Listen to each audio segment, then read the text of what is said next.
Notre invité de ce soir est né à Ouidah, au Bénin, et à l'instar des guerrières amazones du Dahomey, c'est une source d'inspiration intarissable, une icône mondiale de la musique qui n'a de cesse de se renouveler, autant en genre et en collaboration. Et sa musique ne laisse personne indifférent. Écoutez plutôt.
Bienvenue à vous, Madame Angélique Kidjo. Bienvenue dans ce journal de l'Afrique sur France 24.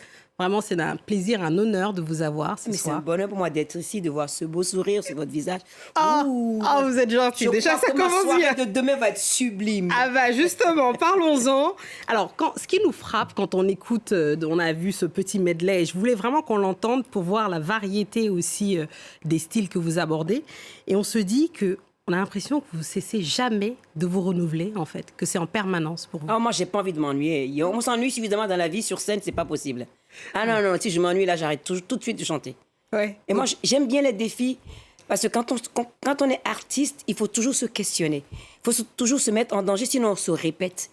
Et moi, me répéter, ça me met... Mais d'où ça vous vient, ça? Est-ce que ça vous vient de votre mère qui faisait du théâtre quand vous étiez ça me plus vient, jeune? Ça vient d'une famille de 10 enfants qui ont des caractères différents, des opinions différentes.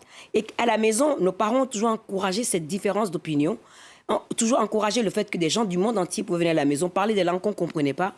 Je ne me suis jamais ennuyée à la maison. Donc, du coup, je ne vois pas pourquoi je m'ennuyais en faisant la chanson. Parce que la musique m'a amenée à découvrir des endroits où je n'ai jamais mis les pieds. À travers les musiques, je connaissais déjà l'Amérique avant de mettre les pieds en Amérique.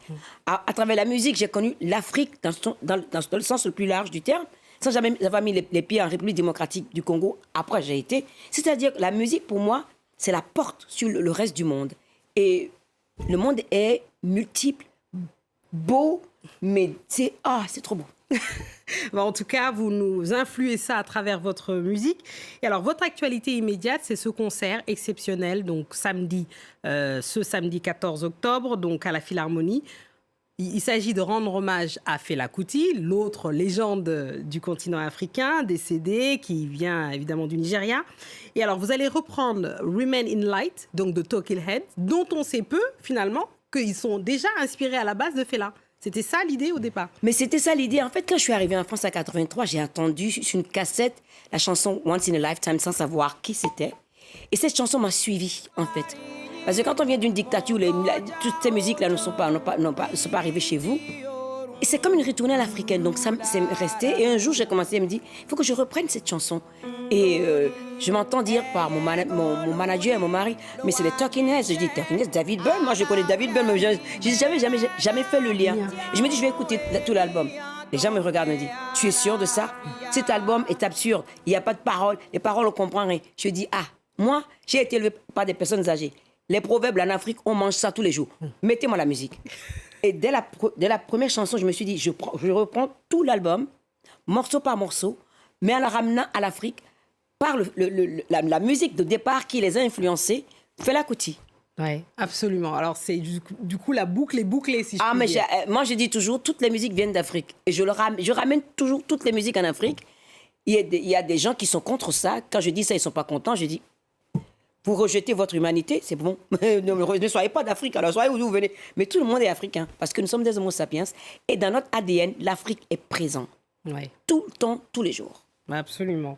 Et alors, l'autre actualité que vous avez, parce qu'avec vous, vous avez tellement d'énergie, il faut vous suivre, il faut pouvoir vous suivre. Alors, c'est cet album avec le trompettiste libano-français, donc Ibrahim Mahalouf. Je propose qu'on écoute un extrait.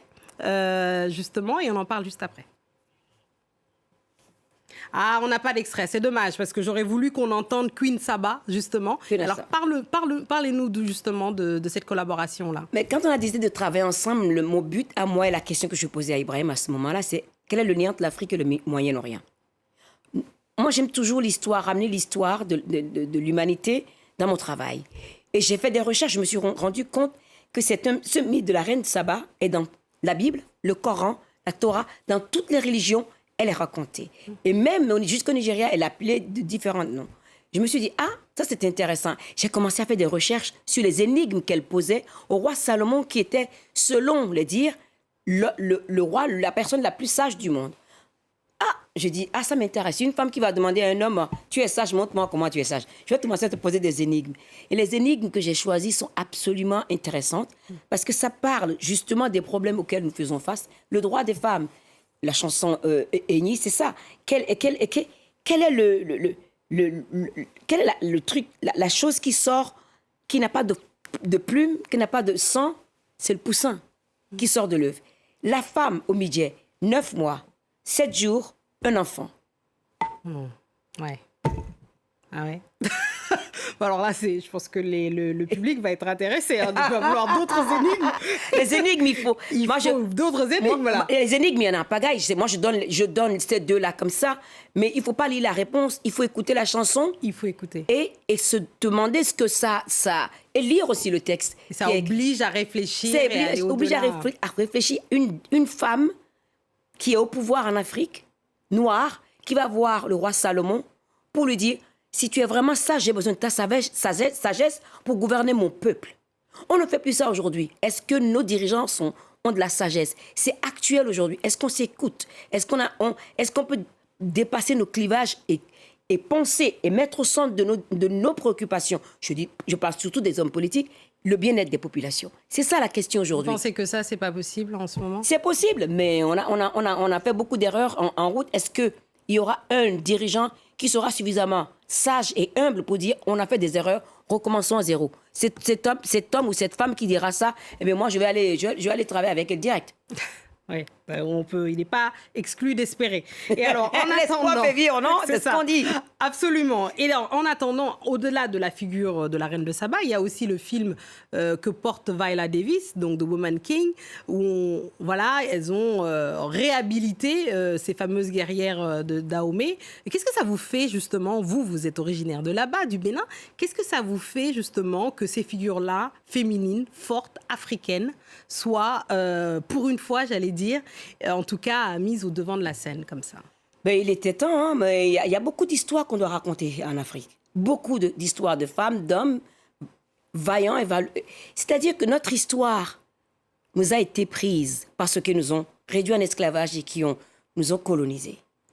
Et nous sommes toujours dans cette attitude d'attendre que les autres parlent à notre nom. Moi, ça fait longtemps, j'ai refusé qu'on parle à mon nom. Hein.